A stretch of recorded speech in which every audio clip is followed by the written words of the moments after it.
কেমন আছেন সবাই? আপনাদের সবাইকে স্বাগতম ম্যানেজার কিম মানওয়া। এটা হলো ম্যানেজার কিম মানওয়া চ্যাপ্টার 14। চ্যাপ্টারটি শুরু হয় ম্যানেজার কিমকে দেখিয়ে, যিনি বাংকারের ভিতরে ঢুকে দেখে যে বস এবং আরেকজন পড়ে আছে। ম্যানেজার কিম তাদের দুজনের উপরে একবার লক্ষ্য করে এবং আবার নিচে তাকায়। নিচে তাকানোর পরে একটি চুল দেখতে পারে এবং দেখার সাথে সাথে বুঝে যায় যে না, এটা কোনো মেয়ের চুল। বসকে ওঠানোর চেষ্টা করে এবং জিজ্ঞাসা করছে যে তুমি এভাবে পড়ে আছো কেন? হে, শুনছো আমার মেয়ে কোথায়? এটা বলছে আর বসকে মারছে। কিন্তু বস তখন আর কোনো জবাব দেয় না। ম্যানেজার কিম একটু চুপ হয়ে যায়। তারপর ভাবতে থাকে যে তাদের মধ্যে থেকে একজনকে চাকু দিয়ে আঘাত করা হয়েছে এবং আরেকজনকে এই লোহার রড দিয়ে আঘাত করা হয়েছে। এটা কি তাদের মধ্যেই শুধু মারামারি হয়েছে? একজন আরেকজনকে মেরে এরকম অবস্থা করেছে? এটা কি হতে পারে? তখন ম্যানেজার কিমের নজরটা একটু পিছনে যায়, যেখানে কিছু লেখা ছিল। ম্যানেজার কিম লেখাটা দেখে চিনতে পারে যে না, এটা তার মেয়ে। লেখা আছে যে বাবা, আমি দুঃখিত, আমি ভয় পেয়ে গিয়েছিলাম। ম্যানেজার কিম বলতে থাকে যে এই লেখাটা, এটা মিনজির লেখা। হ্যাঁ, যাক ভালো হয়েছে, মিনজি তাহলে এখনো বেঁচে আছে। এটা কোনোভাবেই হতে পারে না যে মিনজি কখনো এরকম জায়গায় মরবে। কিন্তু আমি মনে করেছিলাম যে ও এখনো মরে গেছে আর এই লোকগুলো তাকে লুকানোর চেষ্টা করছে। কিন্তু কে কে এরকম করতে পারে? আর এই গ্যাংস্টারদের সাথে কে আছে? তখন ম্যানেজার কিমের আরেকটি কথা মনে পড়ে, যেখানে স্যাংমিন তাকে জিজ্ঞাসা করছে যে তুমি কে, তোমাকে কি প্রেসিডেন্ট জো পাঠিয়েছে? ম্যানেজার কিম আবার একটু চিন্তা করে, যেখানে ক্যাংমিন তাকে জিজ্ঞাসা করে যে তুমি কি প্রেসিডেন্ট জো নাকি। তখন ম্যানেজার কিম বুঝতে পারে যে না, এদের পিছনে কে আছে। তিনি নগদে সেই বাংকার থেকে বেরিয়ে যায় এবং রাগান্বিত হয়ে থাকে আর মনে মনে ভাবে যে না, সর্বপ্রথম আমাকে মিঞ্জিকে খুঁজে লাগবে। ও হয়তো আশেপাশেই আছে। যত যাই হোক, এত তাড়াতাড়ি এত দূরে যায় নাই। এটা বলার সাথে সাথে ম্যানেজার কিম বেরিয়ে যায়।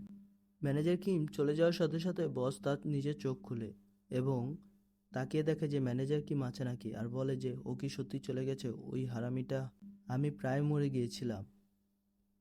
আর ক্যাংমিনের কি হলো?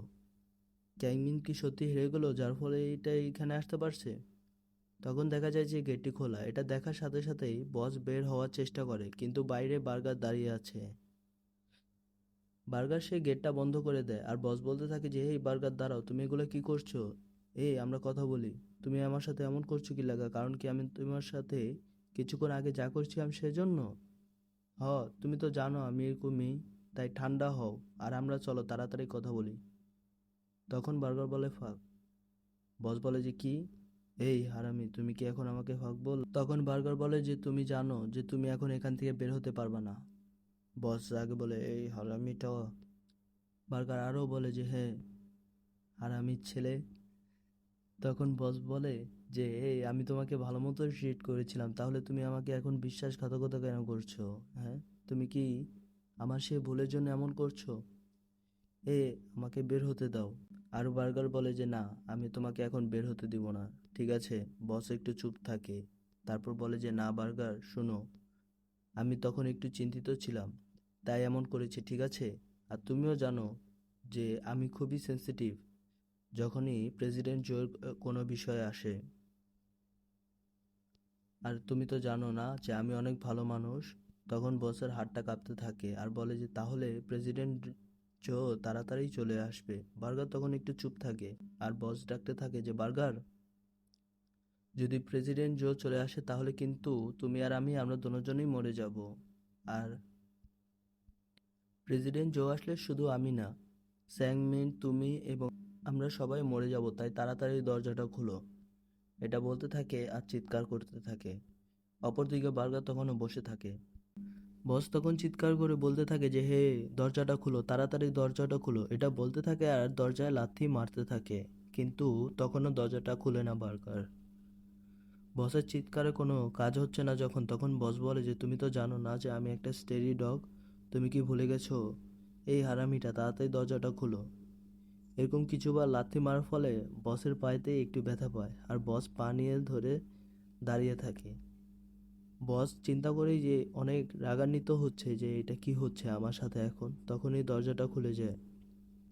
বস চিন্তা করে যে না, বার্গার তাহলে এখন দরজাটা খুলে ফেলেছে, আমি এখন যেতে পারবো। দরজার কাছে গিয়ে বস অবাক হয়ে যায় যে বার্গার তখন নিচে পড়ে যায় এবং দরজার এখানে চিফ নাম দাঁড়িয়ে আছে। চিফ নাম বসের দিকে তাকিয়ে থাকে। বস বলছে যে এটা কি, ও এখানে কি করছে? চিফ নাম বলে যে তুমি তোমার মুখটা খুলো। বস বলে যে কি? এটা বলার সাথে সাথেই চিফ নাম বসকে একটা লাথি দিয়ে দূরে সরিয়ে দেয় আর কাছে যেয়ে একবারে মুখোমুখি বসে বলে যে আমি তোমায় বলেছি না যে তাড়াতাড়ি তোমার মুখটা খুলো। অপরদিকে ম্যানেজার কিম দৌড়াচ্ছে এবং মিনজিকে খুঁজছে আর ডাকছে যে কিম মিনজি তুমি কোথায় আছো? মিনজি তুমি কি এখানে আছো? মিনজি এটা বলে জোরে জোরে ডাকছে। মিনজির হঠাৎ করে মনে হলো যে না, কেউ তাকে ডাকছে। মিনজি বলে যে বাবা, এটা কি তুমি? তারপর আবার চিন্তা করে যে না, এখানে তো বাবা আসবে না, এটা হয়তো আমার কোনো ভুল চিন্তা। এখানে বাবা আসবে কিভাবে? ম্যানেজার কিম দৌড়াতে থাকে আর ভাবতে থাকে যে না, এটা কিন্তু একটা সমস্যা। এটা যদি এরকমই চলতে থাকে তাহলে দেখা যাবে যে কোনো কুকুর এবং বিড়ালের দৌড়াদৌড়ির জিনিসটা মতো হবে। তখন ম্যানেজার কিম অবাক হয়ে যায় সামনে রাস্তা দেখে, যেখানে রাস্তা আটকানো আছে। ম্যানেজার কিম কিছু না চিন্তা করে নগদে এর উপরে উঠে যায়। উপরে তাকিয়েও তখন মিনজিকে ডাকছে, যেন মিনজি তার কথা সাড়া দেয়। সে বলছে যে হে মিনজি, তুমি যদি আমার কথা শুনতে পারো তাহলে জবাব দাও। মিনজি। তখন ম্যানেজার কিমের পিছনে মিনজিকে দেখানো হয়। ম্যানেজার কিমও লক্ষ্য করে আর দেখে যে না, মিনজি উপরে উঠে গেছে। এরই সাথে এই চ্যাপ্টারটা শেষ।